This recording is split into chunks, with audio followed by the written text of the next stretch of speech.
Quand les nouvelles s'affolent, Métropole fait le point. Le point tous les matins, à 8h, simultanément sur Radio et Télémétropole. Le point est une courtoisie de MSC Trading et Digicel. Madame, Monsieur, bonjour. Bienvenue à la rubrique Le Point de Radio et Télémétropole. Nous vous souhaitons un bon début de semaine avec nous, évidemment. Ce matin, nous avons le plaisir d'accueillir à cette rubrique l'élu de l'Artibonite, le sénateur Karl Murat-Cantave. Avec notre invité aujourd'hui, on va très certainement commenter l'actualité. On va aussi lui poser des questions sur le fonctionnement du Sénat. Pourquoi jusqu'à aujourd'hui, il n'y a toujours pas de président? Et quid de cette séance annulée ou avortée ou perturbée la semaine dernière? Autant de questions qu'on aura donc à voir avec notre invité ce matin, le docteur Karl Murat-Cantave. Sénateur, bonjour, et c'est un plaisir pour nous recevoir matin dans la métropole. Et c'est toujours un plaisir, évidemment. Et bonjour Wendell, bonjour auditrices, auditeurs, radio, télémétropole. Et bonjour aussi aux téléspectatrices et aux téléspectateurs de Radio Télémétropole. Nous profitons de l'occasion pour saluer l'électorat de l'Artibonite, notre électorat, celui qui a fait de nous ce que nous sommes aujourd'hui. Nous profitons de l'occasion pour saluer les internautes, tous ceux-là qui sont branchés à Radio Télémétropole. Alors, commençons d'abord par ce qui se passe au Sénat. Il y a une séance avortée. L'objectif, c'était de former un bureau, apparemment. Oui, l'objectif était de former un bureau. Et peu avant la séance, il y avait eu une pré-séance. Et au cours de cette pré-séance, il a été question de voter, de choisir l'honorable sénateur Ronald Lareche comme président du Sénat. Et il y avait eu une concertation entre les deux blocs, le groupe minoritaire et le groupe majoritaire. Et on s'était entendu pour voter Ronald Lareche comme président du Sénat. Mais comme vous avez pu remarquer, au cours de la séance, il y a le sénateur Richer qui a décidé de ne pas suivre la concertation qu'on avait au départ et qui a décidé de se porter candidat alors qu'il avait été question qu'on ait un seul candidat, le sénateur Lareche comme président du Sénat, le sénateur Salomon comme deuxième secrétaire et le sénateur Steven Iverson Benoît comme vice-président. C'est ce qui a été décidé au cours de la pré-séance. Mais en séance, les choses ont pris une autre tournure. Le sénateur Richer a décidé, contre toute attente, de se porter candidat à la présidence. Est-ce que c'est Et ça a contribué à gâter l'atmosphère. Oui, mais est-ce qu'il n'avait pas ce droit? Il avait ce droit, mais le groupe majoritaire a compris qu'il y avait une espèce d'astuce chez le groupe minoritaire.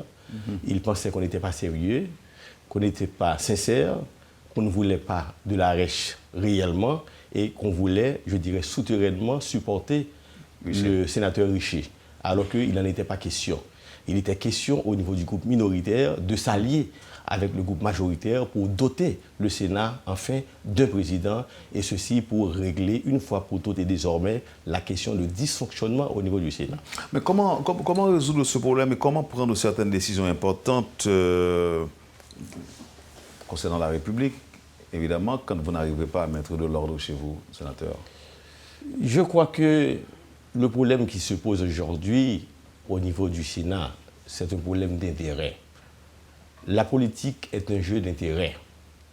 Donc, ce qui fait que jusqu'à présent, on n'arrive pas à stabiliser le bureau, je dis bien stabiliser, mais le bureau fonctionne d'une certaine manière. Vous savez que le sénateur Lareche a le mandat de faire fonctionner le bureau en tant que vice-président. Il a ce mandat, n'est-ce pas, de ses pairs. Oui, mais limité. Mais le problème qui se pose, c'est qu'il y a une question d'intérêt. Surtout avec l'approche, n'est-ce pas, du 14 juin. À l'orée du 14 juin, il y a des préoccupations de part et d'autre. Le groupe minoritaire, peut-être, ou certains du groupe minoritaire pensent, en faisant du sénateur Lareche, en fait, le président du Sénat, ça va aller dans le sens des intérêts du groupe majoritaire et surtout, n'est-ce pas, de la présidence provisoire. Voyez. Et le groupe majoritaire pense que si c'est nous autres du groupe minoritaire qui occupons, je dirais, le poste de président du Sénat, ça va à l'encontre des intérêts du palais national, de la présidence provisoire. Donc, oui, c'est ça le problème. Oui, mais donc, quand il y a même, un problème de méfiance qui se pose. Il y a un problème de confiance, n'est-ce pas, qui se pose au niveau des groupes. Vous avez quand même obtenu un accord lors de la préséance. Oui, il y avait eu un accord. De cet accord. Il y avait eu un accord, mais le courant majoritaire du groupe minoritaire était d'accord pour accompagner le président du Sénat vers, M. Larèche vers la présidence du Sénat. Le courant majoritaire du groupe minoritaire. Mais finalement, ça a foiré parce qu'il y a un petit courant minoritaire qui a décidé le contraire. Ça peut arriver. Donc, il peut y avoir c'est une question de contradiction d'intérêts. OK. Maintenant, est-ce qu'il y a d'autres séances qui sont en vue avant la date du 14 juin? Nous allons nous asseoir en tant qu'hommes d'État au niveau du Sénat pour reposer le problème, le décortiquer et voir dans quelle mesure on peut ensemble trouver une solution. Nous devons trouver une solution. Le Sénat ne doit plus continuer à offrir cette perception, cette image. Nous devons offrir une image à la hauteur de ce que nous sommes, des sages, au niveau du Sénat. Mais vous l'êtes vraiment? Nous le sommes. Nous le sommes. C'est pourquoi nous allons faire de notre mieux pour que nous puissions, ensemble, dans un esprit de concertation, sortir le Sénat de ce bourbier dans lequel il se trouve. OK. Maintenant, ça c'est pour le fonctionnement du Sénat. Je ne sais pas si vous avez prêté attention à ce que j'avais dit au départ, quand j'ai parlé de l'ordre que vous n'avez pas réussi à mettre chez vous, et comment vous allez vous entendre pour prendre certaines décisions importantes pouvant engager la République. Nous allons mettre de l'ordre chez nous, mais sans qu'il y ait, disons, un président, sans que cet ordre arrive à s'établir, nous pouvons quand même prendre des décisions. Nous avons déjà pris pas mal de décisions au niveau du Sénat. Oui, mais par exemple, jusqu'où vous pouvez aller? Faire fonctionner les commissions, quand il y a des ministres, n'est-ce pas, qui font des choses qu'il ne fallait pas faire, nous les invitons, nous les convoquons au niveau du Sénat. Les commissions fonctionnent à plein régime, n'est-ce pas? Mais vous ne pourrez pas organiser une séance en Assemblée nationale. Bon, évidemment, vous pouvez, mais avec le vice-président. On a déjà eu une séance en Assemblée nationale. Avec le vice-président de l'Assemblée nationale. Et le vice-président de l'Assemblée nationale, M. Chaudier-Chancy, il avait fait office de président. Et c'est prévu par la Constitution.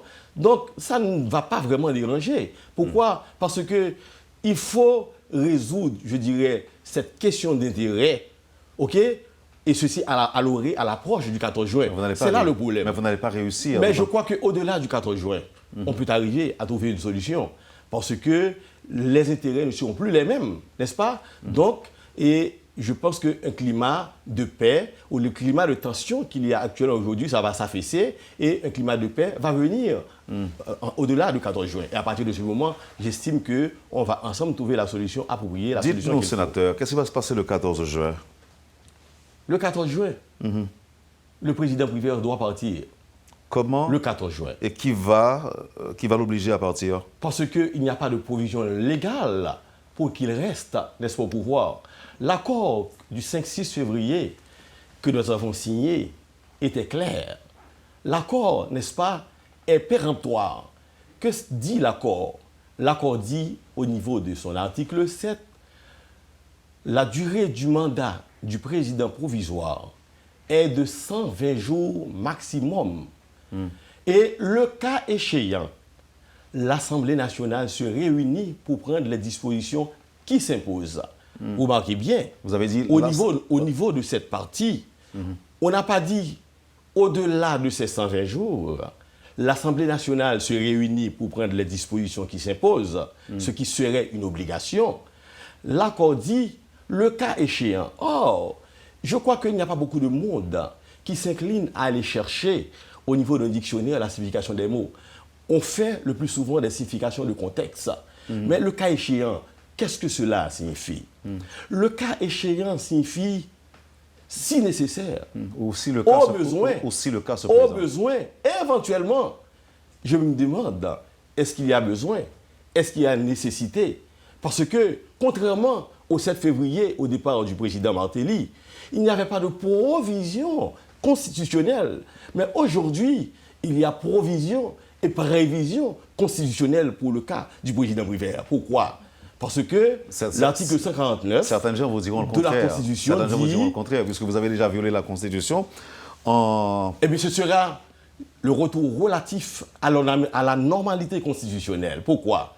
L'article 149 dit que quand il y a empêchement, c'est le Conseil des ministres, sous la présidence du Premier ministre, qui va faire la gestion du pays. Ici, il y a provision. Donc, je pense que le président Prévert n'a aucune provision légale pour se maintenir au pouvoir. Laissez-moi vous annoncer. Sur la base de quoi il a fait cette déclaration disant qu'il va rester au pouvoir tant que les élections n'auront pas lieu. Donc, il n'y a pas de provision légale. Il a dit que l'accord demeure valide tout autant que les élections ne sont pas organisées. L'accord se termine avec la fin du mandat du président provisoire. Et je n'aime pas quand on parle de consensus à ce niveau. On parle de consensus, c'est quand il y a vide constitutionnel. C'est quand il n'y a pas de provision et de prévision constitutionnelle. Mais quand la Constitution... Non, mais vous allez vous référer à l'accord pour parler de référence constitutionnelle, maître ?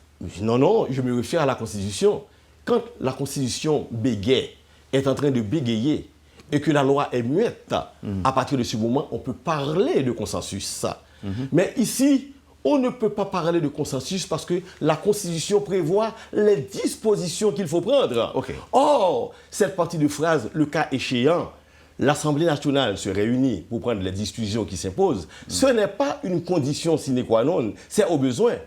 Le président Prévert se remet à l'Assemblée nationale, sachant qu'il n'y aura pas d'Assemblée nationale. Pourquoi ? Parce qu'il a mobilisé ses pairs, ses amis, ses anciens collègues, à l'effet de ne pas se présenter à l'Assemblée nationale ou à l'effet d'infirmer le quorum au niveau de l'Assemblée nationale afin de donner la perception que le non-aboutissement de la tenue de l'Assemblée nationale donne la perception à l'opinion nationale et internationale que l'Assemblée nationale n'a pas été à la hauteur de sa tâche et qu'il peut se maintenir au pouvoir.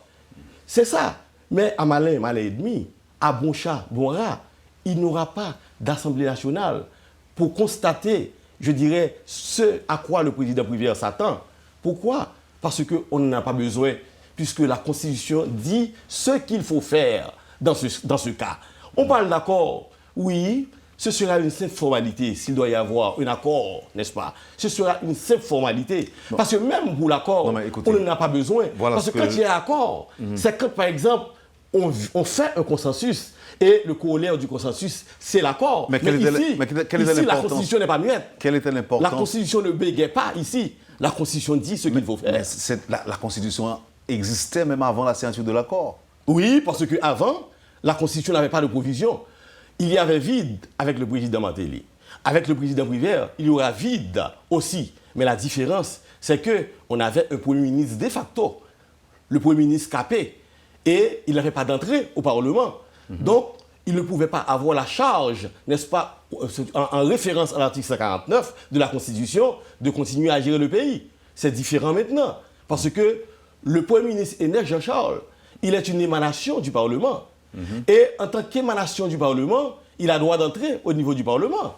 Si c'est un droit d'entrer au niveau du Parlement, donc il est béni par la Constitution à travers son article 149 qui prévoit, quand il n'y a pas de président, ce qu'il faut faire. Vous voyez la différence ? Vous voyez la démarcation qu'il y a entre le cas du président Prévert, l'expiration de son mandat, n'est-ce pas, et celui, n'est-ce pas, du président Martelly, l'expiration du mandat du président Martelly. C'est deux choses différentes. Il ne faut pas jouer avec les choses. Aujourd'hui, la Constitution s'impose. Ce sera un retour, je dirais, relatif à la normalité constitutionnelle avant d'avoir le retour, je dirais, absolu à la normalité constitutionnelle avec l'installation du président qui sera élu. Vous voyez ? Donc, à votre avis, M. Prévert devrait commencer à plier bagage, encore à faire sa valise. Nous allons lutter. Nous allons avoir la victoire. Et au soir de cette victoire, le président Prouvaire ne pourra plus se prévaloir de garder le pouvoir sans les accessoires que la loi devra le pouvoir. Mais aujourd'hui, quel est l'intérêt du pays dans tout cela, sénateur? L'intérêt du pays, c'est que nous voulons un pays qui soit dirigé par la loi. Nous voulons un État institutionnel et non un État fonctionnel. Nous voulons un État où la loi, je dirais, est reine. Le problème, c'est qu'avec le président Duvalier, on avait commencé comme ça. Aujourd'hui, je vois la ressuscitation du président Duvalier à travers ce que fait le président Prouvaire. Aujourd'hui, je vois la ressuscitation du CNG, le Conseil national, le gouvernement de 1986, 87, 88, à travers ce que le président Prouvaire est en train de faire. On ne peut pas admettre ça. Il est inadmissible aujourd'hui que la loi n'arrive pas à s'imposer. Je veux que la loi s'impose. Je ne suis d'aucun camp. Je ne suis pas du PHTK. Je ne suis pas de la Valace. Je ne suis d'aucun camp. Je suis dans le camp de la loi. Je suis un légaliste et je veux marcher sur les tracés de la loi. Et au nom de la loi, le président Prouvaire doit partir. Et ceci sans discourir, parce que le pays a compris qu'il a trahi la cause de la patrie en dépit de l'accord consenti avec les pères conscrits dont je fais partie. On va observer la pause, et sénateur, et au retour, on va essayer de mieux comprendre cette position que vous exprimez aujourd'hui dans le cadre de cette émission. On parlera aussi du calendrier électoral qui doit être publié ce 6 juin, calendrier électoral, et puis les dates annoncées également pour la tenue de la présidentielle, la position du Sénat. Et puis, pourquoi ne pas, sans vouloir remuer les cendres du passé, mais pourquoi ne pas parler de cette épée qui est suspendue sur la tête de quelques parlementaires également. On pourra en parler si l'on se réfère, par exemple, au rapport de la commission. Mais c'est tout de suite après la pause. Merci. Vous suivez, madame, monsieur, la rubrique Le Point de Radio et Télémétropole. Le sénateur Karl Murat-Cantave est avec nous ce matin. Merci de votre intérêt. On vous revient tout de suite après la pause. Le Point est une courtoisie de MSC Trading et Merci, Digicel. madame, monsieur, de votre patience et de votre intérêt. Karl Murat-Cantave, l'élu de l'Artibonite, est avec nous ce matin. Et avec notre invité, on parle de l'actualité, on parle surtout de ce qui va se passer le 14 juin prochain. Vous êtes convaincu, sénateur, que le président Prouvaire partira, comme vous l'avez dit? Ou quoi ça a fait? Oui, parce qu'il y a une disposition qui commence à prendre au niveau d'un pile secteur, surtout en fait secteur pouvoir, pour que justement nous arrivions au nom de la Constitution, au nom de la loi, pouvoir au remplacement du président Prouvaire. Mais qui j'en sais pas le fait? Qui j'en sais pas le fait? Le cas échéant qui est écrit dans le rapport là. On va expliquer le cas échéant déjà. Ou expliquer ça veut dire condition que sine qua non que lié. OK, mais il dit tout l'Assemblée nationale. Non, il dit le cas échéant. Oui, le cas échéant. Il va dire au terme des 120 jours, il dit le cas échéant. Oui. Si le cas se présente. Si le cas se présente, ce n'est pas le cas. Je vais vous dire. En termes de bilan, Akola a 3 vocations. Une vocation éthique, une vocation environnementale et une vocation de finalité. Vocation éthique Prouvaire, présidence provisoire là, sur un esprit, accord là, tu es supposé au-dessus de la mêlée. Il était supposé mettre lui neutre, il était supposé impartial. Et nous voyons que, contrairement à vocation éthique là, la présidence provisoire, il catégorise, il polarise, il choisit en chapelle et il a fait des mises en place pour chapelle là. Donc son bagage qui décrédibilisait et qui mettait la même position avec le président Martelly, lequel était accusé, le président Martelly, il a fait élection pour monsieur Jovenel Moïse. Deuxième vocation. Il y a une vocation environnementale. Mais ça, il y a un argument. Il y a un argument pour dire que ça dit va gagner. Non, mais son bagage qui sautait aux yeux. Non, parce que je me pose la question ça là, il dit mais qui est ce monde qui est ensemble avec lui? Monde ça c'est pas la Valace, monde ça c'est pas un tel. Non, ça peut-être au niveau du palais. Mais au niveau, n'est-ce pas, de pouvoir là, même quand je dis son pouvoir de consensus lié, c'est moi qui n'ai de l'eau, c'est moi qui produis aussi de l'eau à aucun, tu es sur la terre ferme. Eh bien, nous, c'est des gens qui, dans chapelle, président Rivière, fait occuper toute poste direction générale, direction générale de concentré, c'est eux qui mettent. Et par contre, il y a une mosaïque qui fait, son bagage qui allait dans le seul sens. Ça, c'est un. Deuxième vocation environnementale. Le président Rivière a gagné pour créer les conditions propices à l'organisation d'élections transparentes, honnêtes, crédibles et démocratiques. Là, il y a encore parce que nous voyons que le président Rivière créé, n'est-ce pas, des irritants. Premier irritant, il fait une consommation temporelle injustifiée à travers le choix de Fritz Alford-Jean comme Premier ministre. Deuxième irritant, il forme une commission qui est en violation de l'accord. Et troisième irritant, il fait un arrêté sorti qui méconnaît l'existence du Parlement et un arrêté qui affirmait la valeur, n'est-ce pas, d'un décret qui dit ça que vous faites. Le Parlement existe. Le Parlement existe. Il y a si vous voulez faire tiers Sénat, décret au niveau du Parlement, Parlement travaille sur lui pour l'ajouter tiers Sénat et le transformer dans la loi. Mais il vient avec un bagaille qui, de la hiérarchie des normes, inférieure par rapport au décret électoral et il fait que les supérieurs par rapport à décret. Donc, quoi que ça, son bagage que nous pas accepter nos pays côté n'a gourmet pour nous faire démocratie. Et je dis, le fait que le fait ça, nos chita sous un baril de poudre qui prête à exploser sous cratère au volcan, qui prête à exploser, qui prête à cracher, je dirais, du feu. Et troisième vocation, c'est une vocation de finalité. Quelle a été la finalité de l'accord?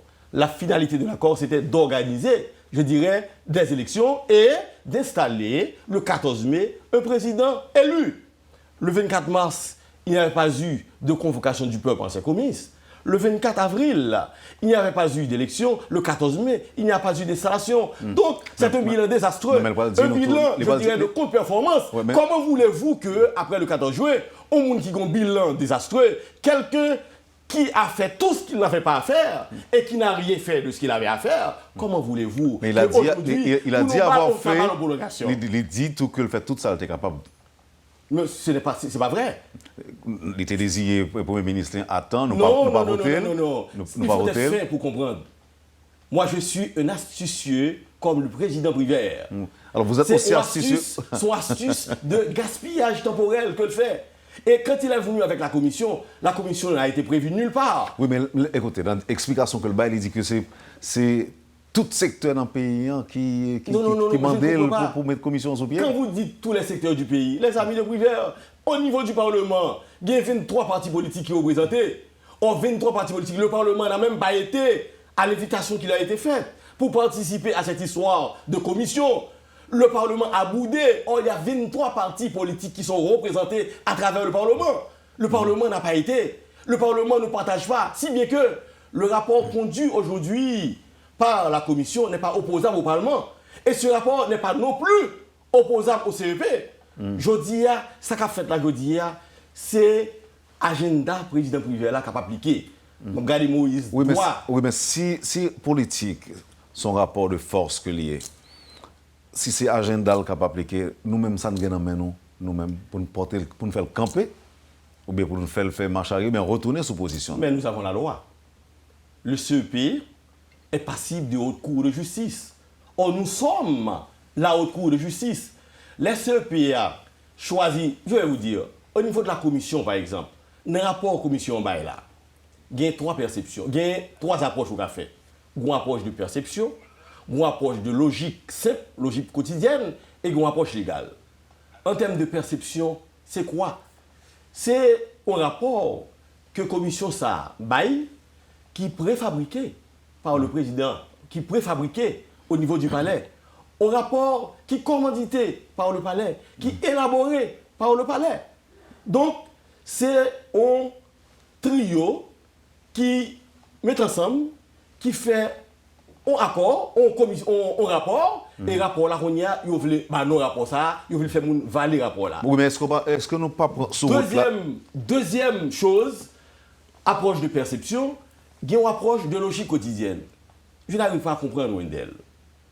Comment, dans le même lieu, dans le même temps, le 25 octobre, des zombies fabriqués par le président Rivière et son compère François Benoît, comment des zombies aient pu choisir de voter dans le même espace, dans le même temps, des présidents sans voter des sénateurs, des députés, des magistrats qui participaient à ces mêmes élections. Donc il n'y a pas de cohérence dans ce rapport. Troisièmement, je peux dire que, en fait, ce sont des zombies, je dirais, à tropisme présidentiel. Ces zombies ont boudé le vote des sénateurs, des députés et des magistrats, et ils ont pu s'incliner à voter les présidents dans une même élection. Je n'arrive pas à comprendre.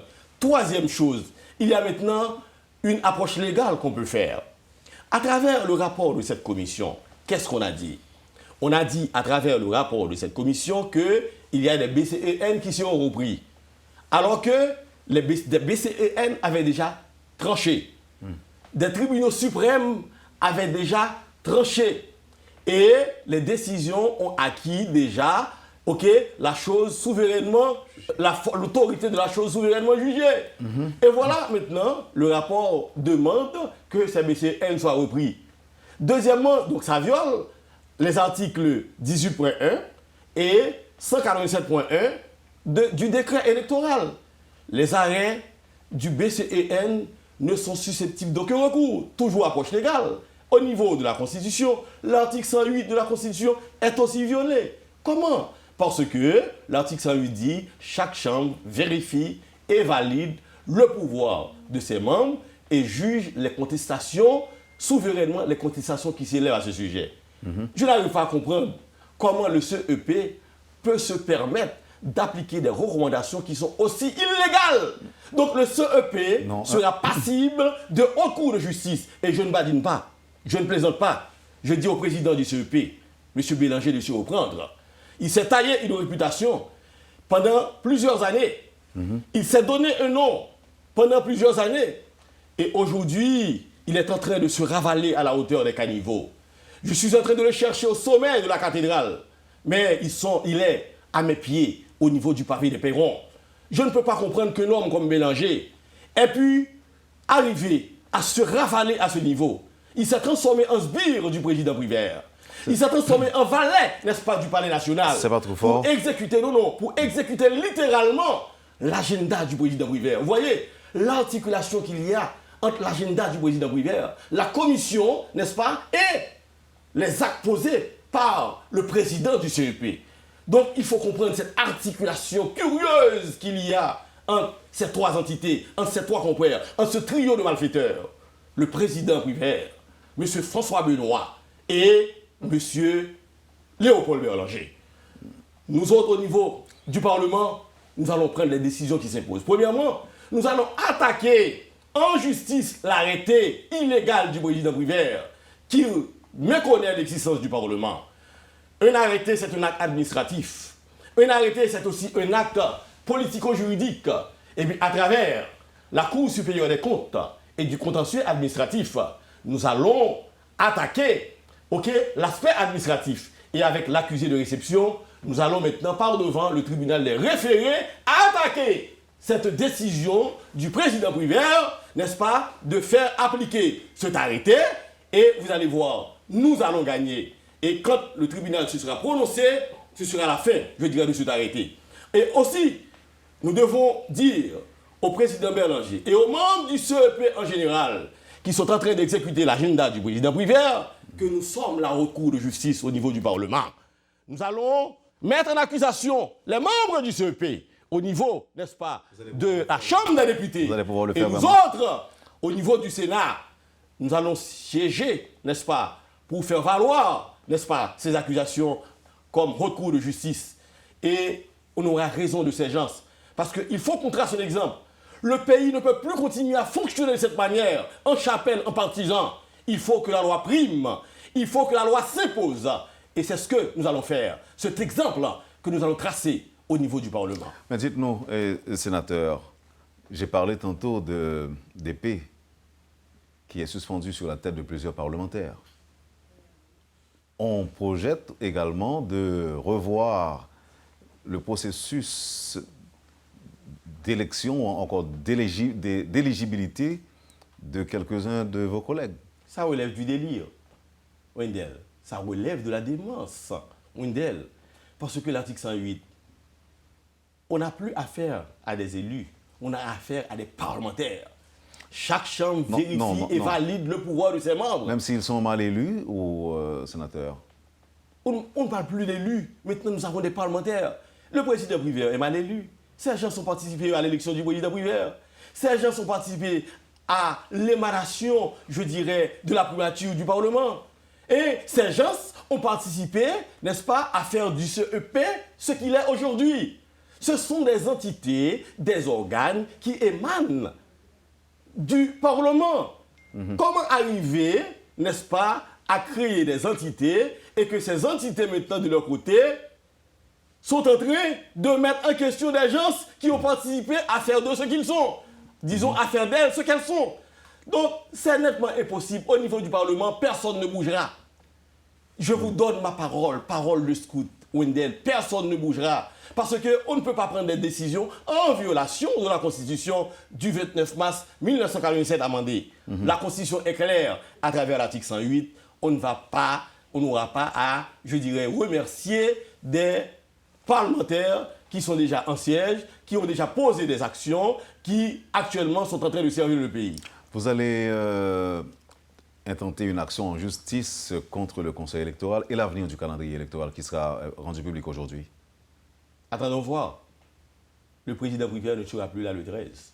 À minuit, ce sera, je dirais, le licenciement ou l'éviction du président Privert. Donc, une fois que le président Privert ne sera plus là, on verra. On verra. Parce que et la date, la loi, la date du le droit doit reprendre ses droits. Mais dites-nous, qu'est-ce que vous souhaitez? La poursuite du processus ou la reprise? L'accord était clair. L'accord a dit de façon claire, le président provisoire est là pour compléter les élections. L'accord dit clairement que le CEP a pour rôle d'évaluer le processus électoral et de redynamiser, ou du moins de lancer, je dirais, la suite des élections, de compléter les élections. C'est ce qu'avait à faire le président Privert, c'est ce qu'avait à faire, je dirais, le CEP. Donc cela veut dire quoi? Cela veut dire que ce calendrier engage le président Privert et le CEP. Ce calendrier ne nous engage pas au niveau du Parlement. Parce qu'au niveau du Parlement, on doit l'admettre, on doit le comprendre. Nous sommes le balancier, actuellement, nous sommes le balancier du pouvoir. Donc il y a des gens qui parlent, mais qui n'ont pas d'autorité constitutionnelle. Nous autres, au niveau du Parlement, nous avons l'autorité constitutionnelle actuellement pour être le balancier du pouvoir. Merci, sénateur. Comprenne qui pourra. C'était un plaisir de vous avoir ce matin Merci. sur le plateau de la rubrique Le Point. Est-ce que normalement, tous ceux qui nous suivent aujourd'hui doivent apporter un certain crédit à tout ce que vous avez dit ce matin et que c'est des paroles de l'Évangile et que le 13, le président Privert sera écarté du pouvoir? Est-ce que vous ne risquez pas de vous voir accusé, par exemple, d'un autre coup d'État parlementaire? D'un autre coup d'État parlementaire? D'un nouveau coup d'État parlementaire. Pourquoi avez-vous dit coup d'État parlementaire? Parce qu'on parle d'un premier coup d'État parlementaire qui a mis au pouvoir le président Privert.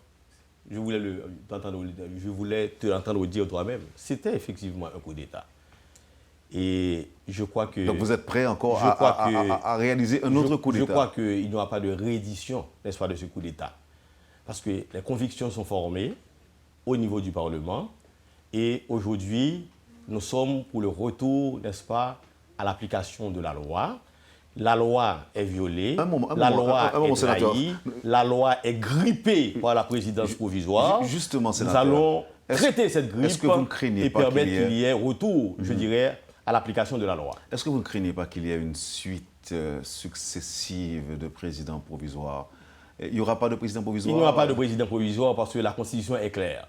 Venir avec un président provisoire relèverait de la démence. Pourquoi? Parce que le président provisoire, le nouveau président provisoire pourrait choisir, comme le président Privert, de faire 4 mois. Ce qui compliquerait la situation, alors qu'il y a provision au niveau de la Constitution pour que ce soit le Premier ministre qui gère le pays. Et qu'est-ce qui vous empêche, par exemple, d'envisager un autre accord pour permettre au président Privert de rester quelques jours, quelques mois? Parce qu'il y a un problème de confiance qui se pose. Le président Privert a trahi la confiance de la nation, a trahi la confiance de la patrie. Et à partir de ce moment, on ne peut pas, n'est-ce pas, continuer à faire confiance au président Privert. Vous voyez, on a été mouillé avec le président Privert, on ne va pas être mouillé, encore une fois. Chat échaudé, craint l'eau froide. Merci, sénateur. Merci. Quand les nouvelles s'affolent, Métropole fait le point. Le point tous les matins à 8h, simultanément sur Radio et Télémétropole. Le point est une courtoisie de MSC Trading et Digicel.